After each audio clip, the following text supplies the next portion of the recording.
She broke down when she saw her suitcase. Not because she was leaving, but because she realized she'd never actually arrived. And I was standing right there, holding the zipper. My name is Owen.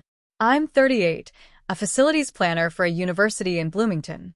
My work is invisible unless something goes wrong. I liked that.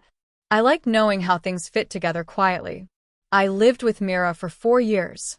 She's 34, a wellness consultant who traveled often, retreats, pop-up workshops, weekend intensives in places that sounded calming but felt exhausting to me. We weren't married. We talked about it in the abstract way people do when they think time is unlimited. Mira had a way of making movement sound like growth. She didn't run from things, she expanded from them.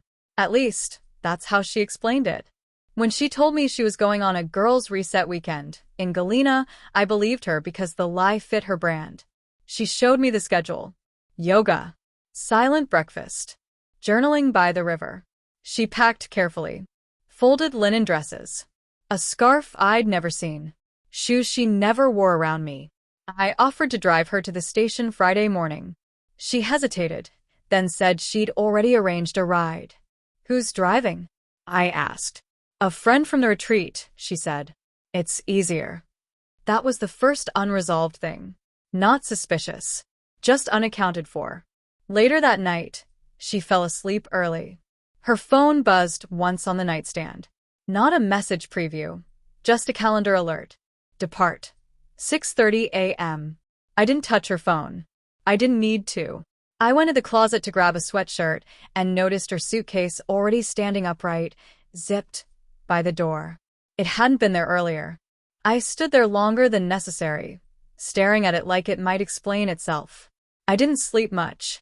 By morning, I wasn't angry yet. I was alert.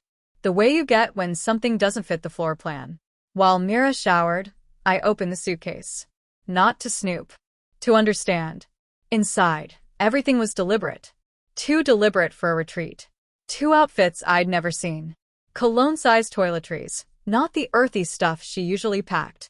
A printed itinerary folded neatly inside a book. It wasn't Galena. It was a cabin rental near Lake Geneva. 2 names on the reservation. Hers and Eli Navarro. I knew the name. Eli ran operations at the same consulting network she worked with.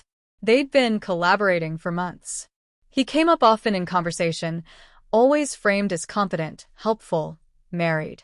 I closed the suitcase and zipped it back exactly the way it was. Mira came out of the shower humming.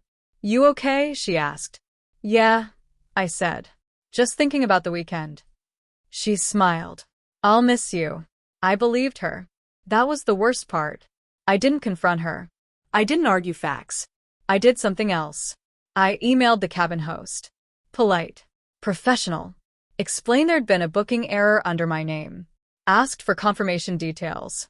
They replied quickly. Friendly. Attached the full reservation. Then I looked up Eli's wife. Her name was Sandra. 36. Physical therapist. Public profile. Lots of photos of trail runs and sourdough experiments. One recent post caught my eye. Hard to trust your instincts when you want to be wrong. I didn't accuse. I forwarded the reservation confirmation. Nothing else. By the time Mira came back to the living room, suitcase in hand, her phone was vibrating. She looked at the screen. Froze. Her face collapsed in a way I hadn't seen before. Like the idea of herself was draining out of her body. Owen, she said. I can explain. That's your suitcase, I said. You should answer. She sank onto the couch, clutching the handle. Tears came fast, messy, unexpected. Not for me. For the trip. Mira didn't go anywhere that weekend. Neither did Eli. Sandra showed up at our door that afternoon. Calm. Controlled. Holding her own phone like it weighed something. The conversation was quiet. No shouting. Just confirmation. Mira cried. Eli didn't show. Sandra left after an hour, thanking me without looking at me. When it was over, the apartment felt larger, emptier. Like someone had removed a wall I hadn't known was load-bearing. Mira tried to talk. About confusion. About timing. About how she hadn't meant for it to hurt anyone. I listened. I always had. But something in me had shut down, not in anger, but in clarity. She packed the suitcase again that night. Slower this time. Less careful. I watched from the doorway. She stopped once, hand on the zipper, and looked at me. I didn't plan to leave you, she said. I know, I said. You plan to leave with someone else. She didn't argue. When she left the next morning, for real this time, the suitcase looked heavier. I didn't feel victorious. I felt accurate. What stayed with me wasn't the betrayal. It was how close it came to happening unnoticed.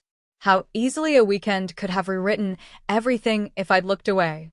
Some exits don't start with a goodbye. They start with a suitcase packed for a place you were never invited to.